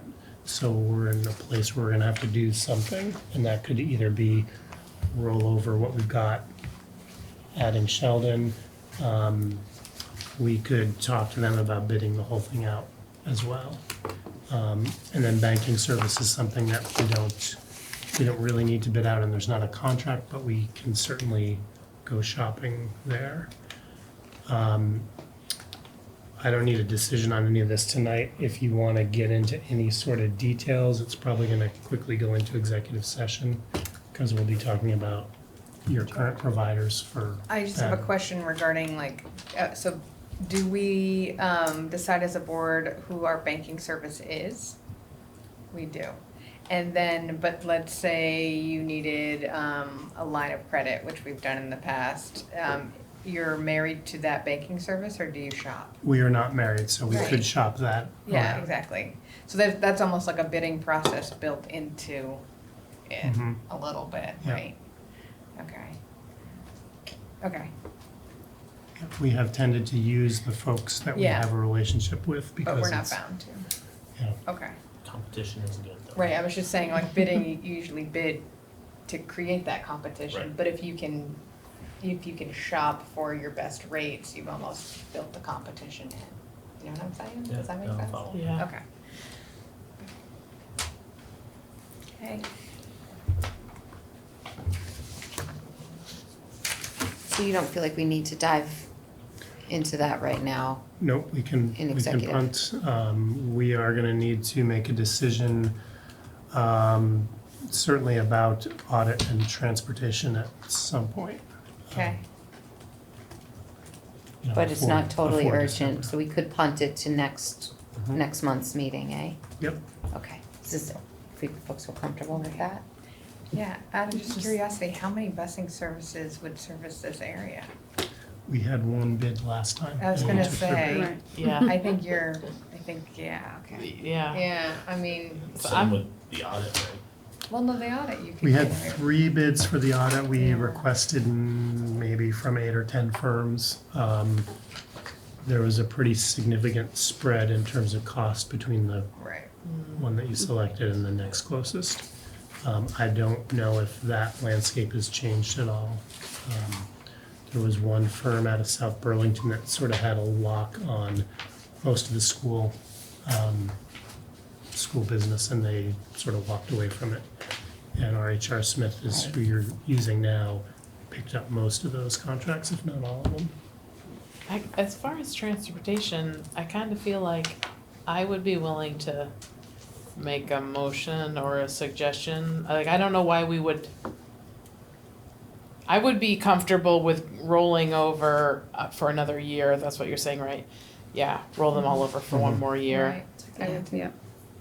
Can, And this is with our existing, this is a continuation of existing, kind of the right. existing With the contract pulling with in of- Terracell. Right. With the Yeah. pulling in of Sheldon, yes. do you want me to make a motion? Would you like a If motion? that's your direction, I will talk to them I and mean, I'll based bring back a on the contract. history I've had as a board Yeah. member and the little bit I know about busing companies, I'm comfortable what making works. that motion. So I'll make a motion that we roll over the current contracts for I 1 don't year need a with, motion. oh, okay. I'll talk to them and Okay, great. bring something to you in a future Okay. meeting. I was just practicing. You were, and it's a very good job. Thank you, Maureen. And so then the two other items, the banking and the audit services, will maybe pick up in October. Okay, that sounds good. Okay. And that's all I have. Thanks, Morgan. Okay, so I'm presenting on the board for you. I'm gonna start by, I have one executive and then we'll come out, because I'm gonna talk about my personal goal setting. It really falls under supervision and evaluation. So, as you can see, we were talking about coding earlier. It's all 5 of the areas I'm gonna talk about in terms of my own personal goal setting. So I would like you to move into executive to do that, and I'm okay with the administrator saying, because this is connected to the overarching organization's work. So, we'll go. I'll make a motion to enter executive session. All in favor? Aye. Aye. Executive session. Okay, so one of the things in terms of moving forward that I wanted to introduce to the board was around the idea, we're really trying to work on supporting the building principals in terms of reducing the things that are taking a lot of their time in order for them to be able to better focus on instruction and learning and being able to be really truly effective instructional leaders. So there are 2 things that we have identified in terms of priorities. One thing that takes a lot of time for our building principals is the coordination of our early childhood programs. And currently that's all happening at the building level. And we have not had an organizational level early childhood person that's really looking at how can we more efficiently be offering our trainings as a whole rather than all of those pieces separately. So there are a lot of requirements around licensure and background checks and the guidelines that are established for early childhood. We've spoken about this before. It's the Agency of Human Services and it's the Agency of Education. So there are a lot of regulations that go with it, and it's difficult for each principal to attend to all of those pieces. So Morgan spoke a little bit about your budget plan. So as you're thinking, as we're heading into the budget season, one of the things I would ask you to consider is a school year level addition to staffing so that we could hire someone on maybe a 190-day contract would be what I would envision, which would be just a little bit more than a classroom teacher, to really take on the responsibility for coordinating our early childhood programs throughout the supervisory union and taking responsibility of those regulations and taking responsibility for all of the licensure pieces. And really the other piece is focusing on the quality as well. There are a lot of early ed standards as well and assessments that we're responsible for. And again, those are all happening in silos in each of our schools. So I want you to think about that as you move into budget season. The other piece that we've identified as being a need for us is a facilities and grounds director. Currently, we have each of our buildings have head custodians in our buildings, and we don't really have anyone at this level that's really looking at facilities and planning for infrastructure down the road and supporting building principals as they're having to be making decisions about big expenditures along the way. So that's something that takes a lot of time away from your principal's capacity for instruction and learning. So I'm going to ask you to be thinking about that kind of a model as we move forward so that we could not only be supporting the work of the principals, but also looking for efficiencies, because these principals are not trained to make decisions around $10,000, expenditures on boilers or valves and things like that, that they just they're not trained to do. What's a J system? Yeah, exactly. So it would be, an overarching goal of mine is to look at this more as a proactive, how could we get someone in that position so that they really can be looking at the systems and the planning for future needs and ensuring that the work that we're approving is work that actually makes sense and is appropriate. I think this is long overdue. I think it's a incredibly valuable position, and I think that if we go down this road, we'll see the savings on this quickly. I mean, just a couple repairs or just some forward thinking. I mean, I said this in the NMV meeting, but I work with a facilities manager who manages all the campuses of the college, and you know, when he talks about capital projects, like he knows what's going on and so he prioritizes that, and it's like, well, you know, I have to repair a parking lot so I can put out a proposal for a parking lot on this campus, that campus, and that as a giant project, or kick something down the road. And he just has a lot of knowledge in so many areas that I think we would quickly see the savings from that. So, you know, I don't know how the board will go when we get to that time, but I just think it takes one error on the part of you know, we talk about the valve system at the Bakersfield Elementary School. It's like, well, we know, having sat at that table for the last several years, like, didn't we just work on this? But none of us have the knowledge in that. So it's like, are we paying somebody to undo the work that the last guy did, you know, because we don't have the knowledge there. So I'm 100% behind this, so. There'll be a larger question at the Enosburg-Richford UUSD meeting as well, because we have no one in those roles in the smaller K-8s. In Enosburg, you have someone who serves here in this building more as a facilities director, and Richford does for the two schools. However, their lens is at that level and not really looking at future planning and looking for efficiencies across all those levels, or planning, that infrastructure planning, that proactive planning of how can we, you know, protect what we have, all the investments that we have in these buildings. So that conversation will come up tomorrow. I mean, even just thinking about somebody who has the capacity, I mean, when you talk about the bidding process, the savings you can get by having a collective bid, like, for instance, I kept pushing because the municipality, Enosburg, was paving, and if we could get in on that, we'd have a much lower rate. I mean, it's all these coordinations that, like you said, in the end would save us money. Yeah. And is out of the realm of what the principals ought to Yeah, be like, trying to no, coordinate for us. Yeah.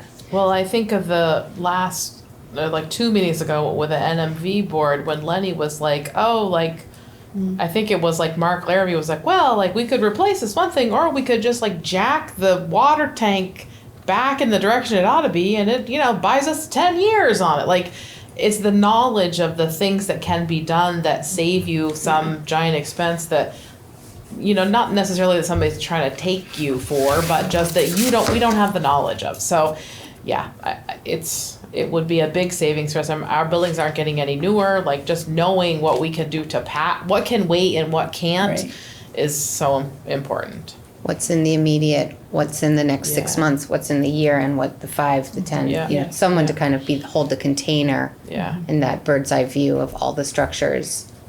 Do you want me to share a little bit about my conversation with Marty Spalding? So I'm taking advantage of my copious couch time as I rehab, and I took it upon myself to reach out, and it's a scale that's, you know, we can draw on. Some is instructive and some not, because the Burlington School District is much larger. But I had a great conversation with Marty Spalding, who's the facilities manager for the Burlington School District, and he was very generous with his time and a lot of questions. And because I'm of the mind that I think one person could oversee 8 buildings, one position, and I wanted to ask him. You know, he oversees 11 physical buildings in the Burlington School District, but he also, I mean, what we don't have access to is he has a team of 3 in-house HVAC people, 2 electricians, 3 grounds people, 1 plumber,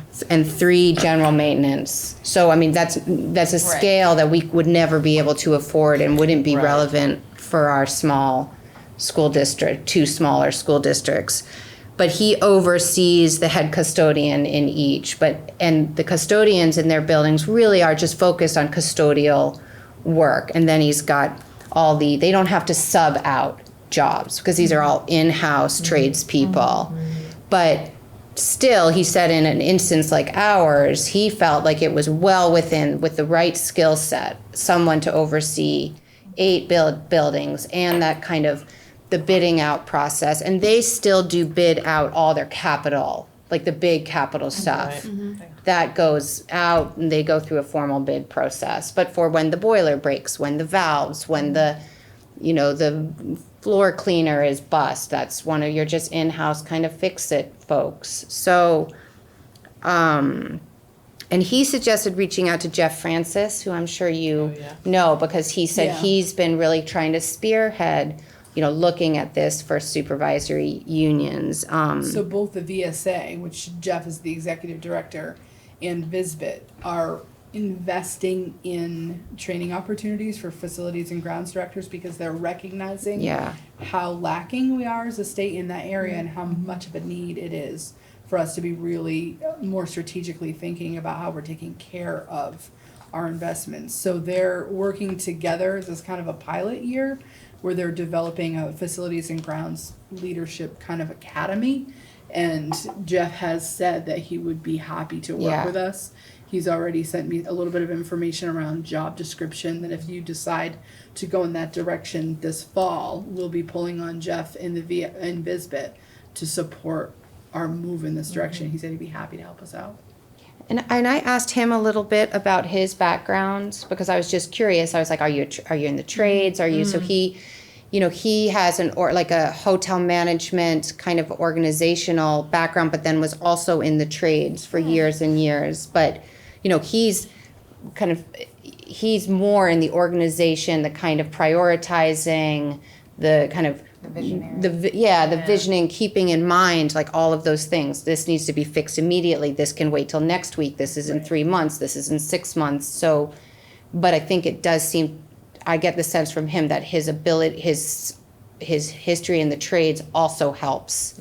But he also sounds like a master organizer and kind of project, kind of ability to kind of focus and prioritize projects and pacing and and obviously the costs that are associated with maintaining 11 buildings. So, and the job description would be interesting to see. I was like, well, who are you really kind of looking for? Because you're wearing a lot of hats in that position, and but you do want to have someone who understands. Like, if we don't have our own in-house HVAC person, we would want the person to have enough sense of heating and ventilation and cooling systems that when we're looking at the valves at the Bakersfield, they can say, to whatever Fred's or whatever other company we're talking about, that they can speak that language and know, where we're going with the fix. Absolutely. Yeah, that's exactly it. They have to know how to organize, but know how to speak and understand the language so that they're making the correct decisions. Right. Yeah. But the other thing that I mentioned at the NMV board meeting is every single building principal that we have in all these schools that we have in this SU and across the state became a principal because they wanted to become a teacher. And then they thought they were doing such a great job, they'd move up the chain, right? And now they're like dealing with furnaces and, sprinkler systems. Like, that's not at all what they signed up for. So I just think that we are doing them a disservice by not honoring the path that they chose. And so we need to sort of up our game. And I think that it will be something that will be a huge relief for them and off their plate. But I also think that there's going to be some efficiencies and some cost savings quickly that'll make it well worth the move. So Seeds planted. Seeds planted. firmly. So I'm gonna move on to just a hiring update. So we have, I'm gonna go through this really quickly. About most of this hiring. So Dawn Reed has started as the Director of Food Service. She's doing a great job. Morgan and I met with her today, hoping she'll be joining us in October here at this meeting to give you a little sense of how things are going in terms of centralizing that function. Michelle is here. Her first meeting. That's you. We have Shirley Carlson working as a special education coach. We have a district evaluator who took Michelle's place, Leah Bolitzos. Did I say that correctly? So we did not replace we had a co-director model for instruction and learning. We now have one director of instruction and learning, Jody. So we didn't replace Jennifer's full-time position. However, we have hired Jennifer for 40% instruction and learning specialist. That's going very well. Good. We have Mary Ellis in the position of Right. instruction and learning support specialist. So between part of Jen and Mary is not year round. She has a little bit of an extended contract. I don't remember the number of days, maybe 195. So we're able to do that primarily with Jennifer's salary from last year. We never filled the school psychologist role that we had open when Amy Donovan left, so that's still an opening for us. We were able to hire a .3 speech and language pathologist with Emily Grims. We hired a full-time speech and language pathologist, Carrie LaPan. We still have an opening for a special educator at Richford High School. Lynn, can I interrupt? The SLPs, which buildings are they working in? Which schools? So, go ahead, Michelle. So Carrie is spread out. She's 2 days at Enosburg, 1 day in Montgomery, and 2 days at Richford. Okay. And she's supporting a couple of our out-of-district needs as well. Correct. And does Montgomery only have 1 day a week of an SLP in-house? Yes. Okay. So do you want to talk a little bit about how you evaluate need for placing those services? Do you want to? Is that what you have? No, go ahead. So it's all based off from IEPs. So Okay. we sit down and we look at IEPs and determine what is the services that the IEP team has determined is necessary for a kid. And then with the SLPs, they sat together and they determined where, like, we have some needier cases of like devices and things like that. And we Yeah. have certain SLPs that have a specialty in certain areas, so we divided them up based on the needs in each building. So if you really did feel as though there were kids not getting their speech and language needs met in that 1 day, I'm thinking just in Montgomery specifically, you would maybe have another half day available or a second day if it really was necessary. Absolutely, Okay. reassessing. That's Based on a needs. particularly challenging position to fill. So we find ourselves generally in a place where we don't have enough coverage for speech and language. Where for the first time in a long time, I said something about speech and Yeah. language today, and Michelle said, "We're good." Feeling like it's She's- covered. Wow. Yeah. That's And great. we've been working on growing some too, and they'll be in the Yes. pipeline soon, Yeah, so. Michelle and I have Some had of our to, current, former high school students who are out at college right Got now. really encouraged to go into that Yes. field. Oh, that's awesome. Who are, they're gonna be SLP, speech and be language an pathologists. OT, Be an SLP. Yeah, that's Excellent. Be a great. special educator. We Yeah, know one of those. we'll have a job for you later, Yes. right? Michelle and I have had to work really hard to really, because Michelle alluded to, we have to do what's in plans. Right. But then there's the deeper level of, we have to pose some questions around ensuring that what's in the plans is providing students with free appropriate public education. Because there's kids accessing their education, and then we can give Cadillac services. So it's the fine balance of, what do kids need, and being fiscally responsible. So like that's where Michelle and I come in Yeah. around, posing some of those questions and evaluating and looking deep. And the reality is some of these positions, there's not a lot of opportunities for contracting. There's just not people in those positions available. So we're working hard to really evaluate and dig deep on some of these, and that can be frustrating for some, but I feel we're doing our jobs by, helping teams to evaluate the need for FAPE. And what about a child who isn't on an IEP but could benefit from speech and language? I'm specifically curious about the speech and language. Are those services available to that child or would the teacher need to instigate it with the parent, with the principal? All of the above. All Yeah. of the above. So we have, each school has an educational support team, an EST team, and if there is a particular student who has a need that's been identified, it would be brought to that team.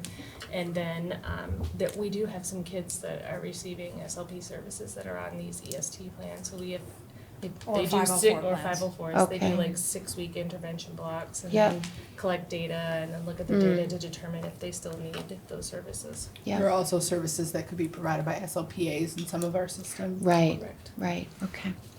So you can see that we have hired several special educators. We had quite a few openings there. We also hired a literacy interventionist in Sheldon. Enosburg Middle School hired a full-time middle school reading teacher who was going to be focusing primarily on intervention. Richford High School had a similar opening with no candidates for that position, so Enosburg Middle and Richford High School actually are sharing that position. So rather than Rachel keeping that person full-time, we're having that person split their time between those two schools. We still have a half-time literacy coach position at Richford Elementary open.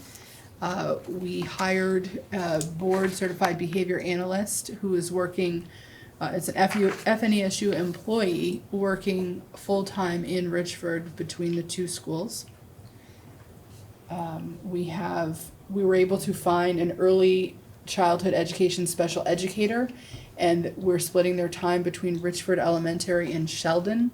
So you can see that, this pattern is where we have these needs where we can, we're connecting the schools that have similar needs to hire full-time people. So one person at Bakersfield retired, so we increased someone who was there at 40% to 60% to kind of take on a piece of that in terms of intervention. Berkshire was able to hire a math interventionist.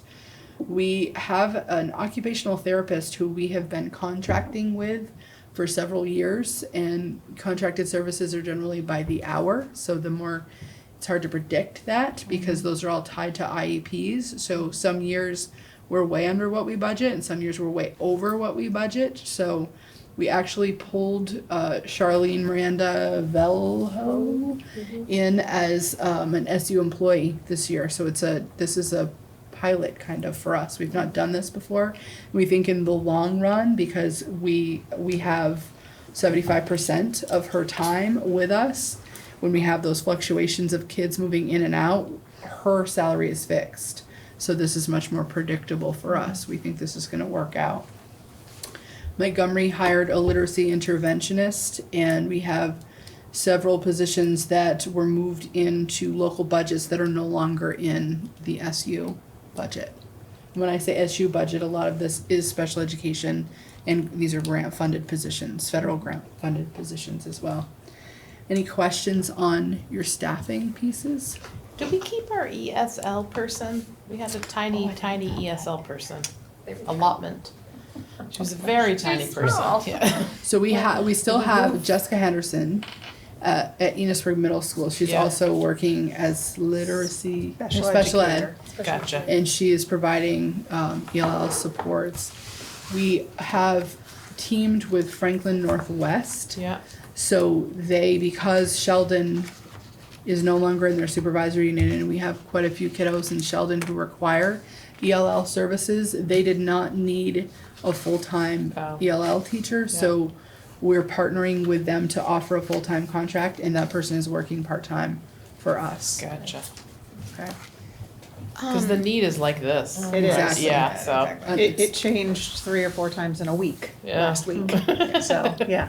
I just Yeah. have a question about, I assume you all at the SU level or at the administration level are kind of keeping an eye to making, like my question around the SLP, if there were kids falling through the cracks, which is the last thing we want, we would reconfigure kind of services and we would up services availability. And I'm looking at the kind of discrepancies between how many special educators are over at Sheldon versus at Berkshire or versus Montgomery. And if we're thinking about equity, I assume you're kind of keeping, and equity is just the catchword. What it matters is that that everyone on the team is having an eye to making sure that every kid is kind of held in this and getting the services that they need, and that if a school was understaffed specifically in the realm of like SLP, special educator, you all would make those adjustments, right, between the schools and help support a school that maybe felt they didn't have this special education support, for instance, that is required for the number of children needing specific services. So Michelle alluded earlier that it really is, it's difficult to look at it from like this elevation, because this elevation does not give you the level of detail of, what is written into the IEPs and Yeah. what service model is in place. So that's what you are paying these two ladies to do. Yeah. So they're working very closely with all the special educators throughout the entire organization. They know what's written into IEPs for services. They already have been mindful about looking at, where, if we're pushing this person into support in this way, is there a service that maybe this other person could help in another place? Yeah. To support. So they're constantly asking those questions about, are we at the right place in terms of services? Right. Is there a need for more in one place, and do we have that capacity in other places? It's a lot of detail work, and it all really is dependent on the needs of the children within the organization at that Right. time. So And evaluating the services that are currently happening. Yeah. So, like I said, different teams put different things in plans. And there's lots of different models, whether it's pushing in or, in some cases, the pull-out model for smaller groups. So it's really looking at, what does the data show? Are students making progress, not making progress? Yeah. And if they're not, and they're getting 200 minutes, 300 minutes a week, we have to reevaluate that. Like, do we need to be smaller group, being more intentional about explicit instruction? So I feel like right now we've got a pretty good handle on ensuring that all services are being met. I don't feel that we're lacking in any area, but this year one of our goals is to really start evaluating some of the services and what Yeah. progress are students making, not making, and what changes do we need to make moving forward for next year. Sure. So we're still in the Just very making early sure- phases. Just making sure that teams are really looking at data to make decisions and not just making them off the fly. Right. Which is, that's. Yeah. what we're Yeah, gonna makes sense. concentrate on. I hear that. The other complexity to that is that it's a moving target, Mhm. literally, because of Right. the mobility issue. Right, you because know? kids come and go in within a building and, Yes. yes, certainly. Yeah. So along the lines of personnel, high quality staffing is one of our, the goals that we're working on. And we have been working at central office. We've been really thinking about that idea of attracting candidates to Franklin Northeast. We have a lot of things that we think that we can offer here, a lot of great things going for us. We also have some barriers and things that are preventing people from wanting to come this far north to work for us. So we've been looking at how could we start to get really creative about this idea of attracting a more in-depth pool of candidates. And I'm gonna just give you an overview of what we've come up with. So one strategy that we have not used yet is that idea of career fairs, early spring career fairs, pushing out to some of the local colleges. So this is a task, communications is a thing that I would really want Courtney to be focusing on out of my office. So that's one of her assignments is she is creating an FNESU table with, our logo and displays for us to be able to identify what opportunities we have here in terms of jobs, and also what could or should attract people to this area, not only geographically, but Quality of also life stuff, yeah. quality of life, and also what we're offering in our contract, because there are several things that we offer to people entering the profession that we're very proud of, and they're not offered everywhere. So her role, her job, her task is really to be able to highlight us and why we're a really good place for people to come out and work. So Courtney has already signed up for Champlain's job fair. She's approved to go to UVM. She's working on getting into St. Michael's, and then we're waiting also for information around Johnson and Linden. So she, in the spring, is going to be actively out there trying to encourage people to come on over and join us. So one of the things that we've talked about is, marketing. There's the business element to this work as well. And, the logo to us was very important.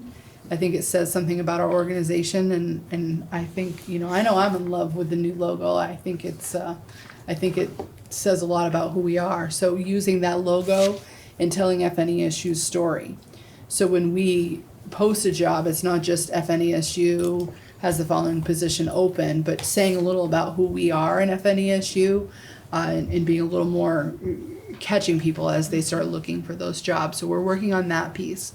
The other piece that we've identified is that many of the Fortune 500 companies and many of the schools, the higher ed, you probably know about this, higher ed organizations are using a program called Handshake. And that's not something that we've been familiar with before. We advertise primarily on School Spring.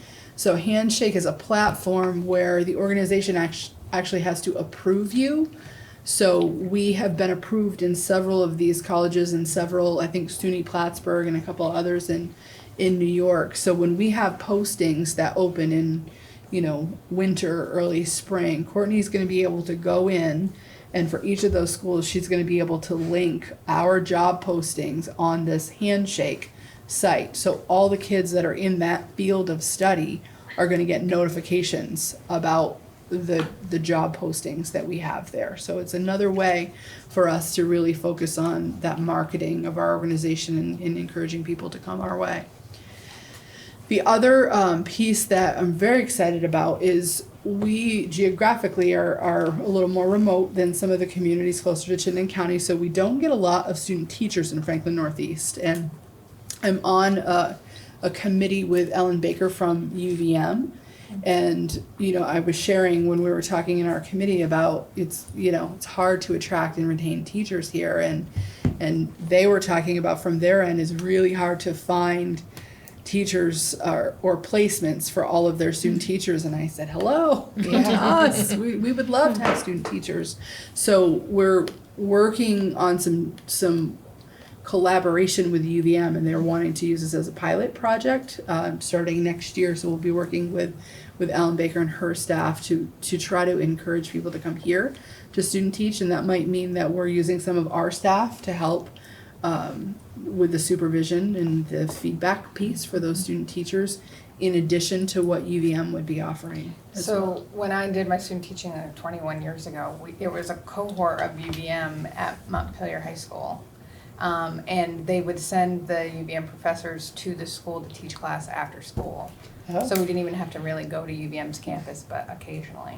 Wow. Yeah, so you would, and then we were there all year, and at the end of the year, out of 7 of us, 4 of them were hired right at the school. So it kind of makes sense, because you're, Well, that Yeah. last piece, I hadn't thought about that last piece. I'm going to remember that when you speak with her. The other thing that, one of our priorities around high quality staffing is developing local human resources is one of our strategies. So we have several of our paraeducator support staff members who have bachelor's degrees. And when people have a bachelor's degree, if we can get them into a program for licensure, we can get them licensed as a teacher, and then they have a couple of years to work towards the endorsement. So one of the things that we're just beginning to explore is that idea of growing our own and really looking at, are there people in our area who, if we invest some time and energy into this idea of growing our own, might they be interested in some sort of mid-career transition if we could open some doors and eliminate some barriers. So what we're going to do next is to reach out to a couple of the higher ed folks in our area, Upper Valley Educator Institute and Southern New Hampshire University, to really see if they're interested in helping us to design something in this area that can be affordable and can be enticing for our own staff members or people in our area to shift over into the field of education, and looking at it through the lens of, we have human resources, we have, between all of us at central office. That's not you, right? What? The car beeping. Oh, It stopped. you do it a couple of times, and then they think every time they hear a honking, it's gonna be my car. It's not me.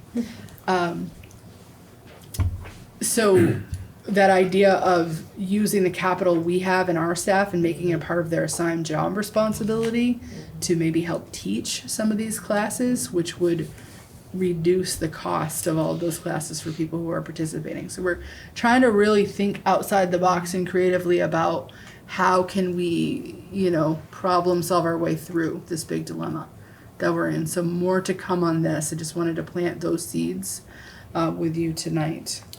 The only thing that I would add to that is I think the other big piece of the puzzle is housing. Yes. And as I sat here thinking that, I thought, Jody's gonna build a We're gonna build a condo unit and we're gonna offer it for X real, they amount of actually dollars. built a yeah, whole well, I was condo thinking like, is there complex for their some like teachers. housing, like condo complex, even like in the St. Albans area that you could, like, could you talk a deal that like an FNESU new teacher gets some like little break on their rent for the first couple years or some kind of a deal like that? But there's nothing like that, like in Enosburg or anything. I mean, St. Albans is probably the only town that would have something like that, but, so if you had a half an hour commute from St. Albans to Richford or Bakersfield or something, that's not as bad as like Winooski Right. to, I mean, I think that's gotta be one of the tripping points for us. It is, and we actually did talk about the Yeah. housing piece today, that, we know there's bigger work beyond this. Right. And we think that's more in like the realm of the, working with like the business folks Yeah. to identify, economic development opportunities Right. in our area around housing and, Yeah. maybe Yeah. transportation and other Transportation, pieces. childcare. Yeah. Yeah, Yeah. yeah. Childcare is another thing we'll talk about down the road. Yeah. So that might be another attraction.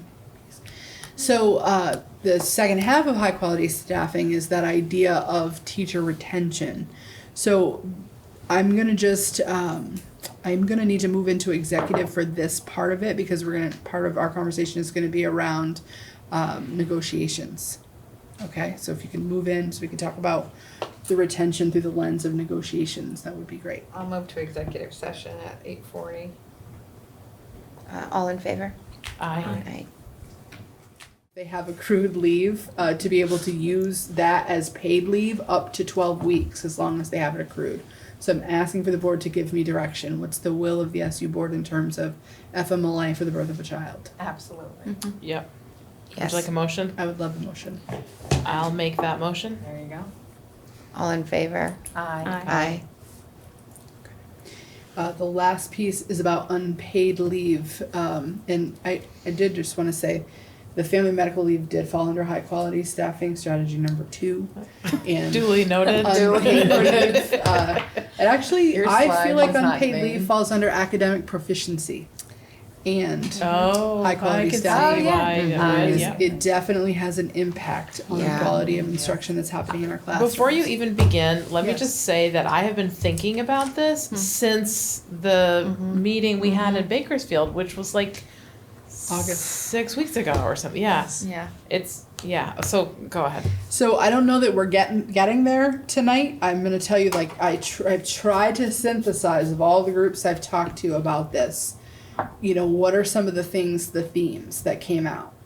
And what I guess I'm really hearing is it's kind of like some people think it should be like for almost anything or for almost nothing strategy. So some of the things that have come out is really unpaid leave should be around for things that can't be scheduled at another time.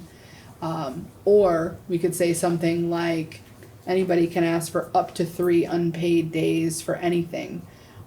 Or we could say you can ask for 3 unpaid days for extenuating circumstances. So I'm giving you like both ends of the gamut on this. The reason we came up with the idea of 3 unpaid days is it really, if it was something where someone needed to be gone for a week, if it happened to be a situation where they had to use 2 personal days for one, if it was near a vacation piece, that would give 5 days, 3 as unpaid.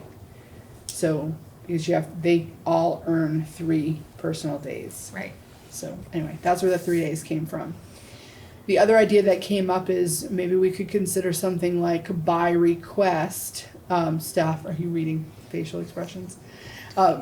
By request, staff could plan to carry over up to 3 personal days from one year to the next. So if I know I'm getting married next year, I could make a request that says, okay, I'm gonna save this year's personal days. I'd really like to apply them next year because I wanna take a honeymoon and go somewhere. So I can make a request to carry my days over. We wouldn't automatically do it, and it would have to be for, a valid reason.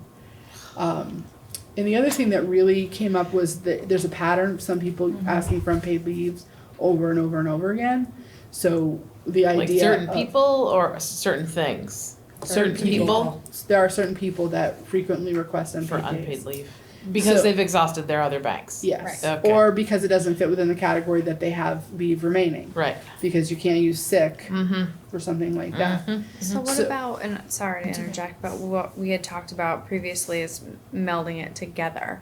And I know Oh, like that the jury combined was time off, kind of yeah. out, so. That's something during negotiations you all could have a conversation about if that was something that you wanted to consider. What do you mean? Or Okay. taking. Combined time off. Instead Exactly. of, right, sick and Oh. personal, it's just one bank. One bank, and you use it as you wish. Yeah. We also talked today about the idea of you have X number of sick and you have X number of personal. Do you reduce some of the sick and increase some of the personal so they have a little greater flexibility with a couple more days? There's that idea.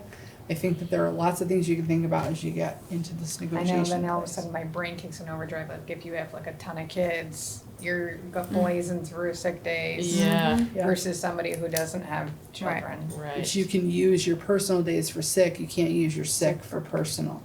Right, So if you had fewer sick, but you had more personal, you still could get right, into that pool. right, right. Do you see what I'm No, I saying? see what you're saying. The other thing we talked about was, so if someone did request this, that it wouldn't be allowed that you could do it for more than 2 consecutive years, Oh, okay. requesting unpaid sick leave. And we also have to consider what impact is there on benefits. So if people are unpaid for X number of days, are they Right. paying a portion of their benefits Right. for that month? If they're Right. gone, should they be paying all of their And benefits I know for that some month? places too, like they have to pay for the sub pay. Oh. Right, Well, that was going to be my. That's, Are we up Yeah. to the discussion point yet? sure. My suggestion is, what's everybody else do? so Maple Run, I know used to do, you have 3 personal days, any day after that is unpaid and you have to pay the, Yeah, I the have to sub. tape something and I'll be right back.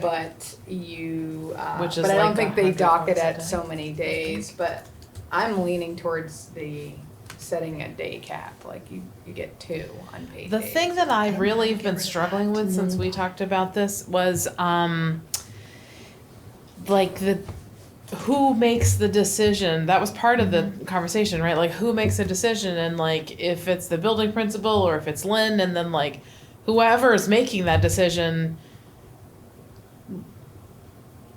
they're kind of playing that God role Well, of that's like, why if well, you I just, think like- a honeymoon, you should have planned for that, but Right. you like That's oh, why I you're think going if on you a just reality get the TV days. show, okay, go for it. Like, oh, it's Yeah. such a wacky situation for whomever that person is to be in that situation.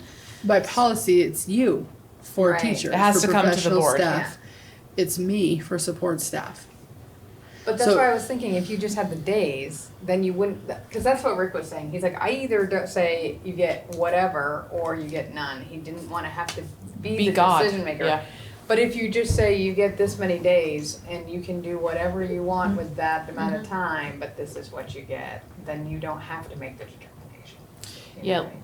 Right, with just that combined time off Right. idea. But Well- then the concern was, Oh. I think it was Lenny may have said, then you're gonna have people, they can use it, they're going to use it, and then Right. the impact on students and having to Right. find subs, It's and that it's just, academic proficiency Right. piece. Right. But that's why if you Ripple. cap it at like 2 days, 2 or 3 days. Do we have Total. to let? Do we have a pop? Do we have to let them take unpaid leave? No. Can we just say no? But then there's always that situation. but it's like, and what are those situations? So like I was just saying, like Yeah. I use all my personal time going to board business. Going Oh. to VSBA. Right, I use right. the personal day for that. Yeah. And then like I've used it for board business, so then when it came time to actually needing a personal Right. day, I didn't have any. Right. So there's always gonna be like a situation where there's gonna be a 1 or a 2, not a 5, 6, 7 day Right. unpaid Right. leave. Like that Right. seems ridiculous. So, Lynn, I mean, I like the idea of a structured, uniform policy that applies to everyone so that we are not the arbiters of what's a legitimate Right. reason to take unpaid leave. Like you can't do the cruise, but you can do the Vision Quest because, you know, these are examples that we have Right. dealt with over the last many years, and it's hard to feel like the Yeah. arbiter of deciding like what is of value to an individual person because Especially If- because sometimes these are your community members. You're Ab- like, nope, Absolutely. too bad for you. Like, And It does- it's a bit of a slippery slope. It's a slippery slope, like Yeah. because then you set precedent, and then Right. the next year someone says, "Well, Well, you you let let so and so-and-so so go. Why is my cruise not as important as the vision quest?" And then they start to wonder if it has to do with value of the employee themselves. Yeah. Right. If you're not Yeah. existing, so. that's why I don't even I mean, like I'm this not topic. feeling like we're there at all yet. Yeah. Mary asked Okay. the question about what do others do? Like everything in between. Like I did reach out to other superintendents around the state and how they handle requests for unpaid leave, it's completely different in each organization. What about though, because, I mean, would we really, if we had a policy like this, are we then categorically saying to the person that says, I want a month, and I'm speaking from an example that's looming at Montgomery, I want a month of unpaid leave, like, is that then just, sorry, you need to do that in the summertime? If that's what you end up with, and that yes, was like- hard because for this individual, this was a once in a lifetime, once in a career opportunity, and so we did agree. But I see what you're saying as far as, you know, then we have a sub in a very critical subject matter Yeah. for 30 days. 30 days. That's a big chunk. Right, so this really would be the kind of end of that, kind of that level of flexibility for the board to determine, to kind of pick and choose which leave gets accepted and which leave doesn't, which I actually think would probably be for the better ultimately. So we're not getting here tonight. I don't think we're Correct. getting here tonight. School night. And the principals are not getting here. So are there one or two of you that want to help take a crack at what those acceptable leave categories would be? But if we don't But I do think we're saying categories, if we're we just don't doing do the days. categories. So just keep it tied 3 to days, days. yeah, days. You Done. get, so you get 3 personal days and 2 unpaid if necessary, or 3, whichever the number is. And not more than two 2. consecutive years in a row. Right. Do we want to rethink, I mean, I was going to say the one nice thing about a 5-day is if you sandwich it, you know, you got your weekends, that's a 10 days. that's a generous amount of time if you do a 5-day Like a thing. I'm wedding. thinking of the honeymoon, no, you know, don't want to go on a 3-day honeymoon. Or We're in a place. We have to also Teachers get married in the protect. summer, new rule. Yeah, right. We have to also protect instructional time before vacations as well. Yeah. Right. Because you have to anticipate right. that there are going to Everybody be and their brother's issues gonna take it. around X number of teachers are gonna wanna go to Disney in February and go Yeah. for longer. Yeah, or the week So, before Thanksgiving, then you're really You might gone have for something 2. about when you put the request in, how many people can actually be gone, if there Yeah, are too many people out of the building, there's more work that has to be done. Or, for- and yeah, you I could just- even I state don't that want the any part unpaid of leave this. cannot sandwich vacations. You could put that in there, not on the sandwich beginning or vacation. end of a vacation. What about Mary and your copious couch time hours? Here's what I was just thinking. This is what I was thinking. Like, my husband is an HR guy. Like, he would love to swim in this pool. I do not want to swim in this pool. But like, I wonder if we should investigate businesses outside of an Education. elementary, out of education. You know, just to see what they do. Like, what are the unpaid?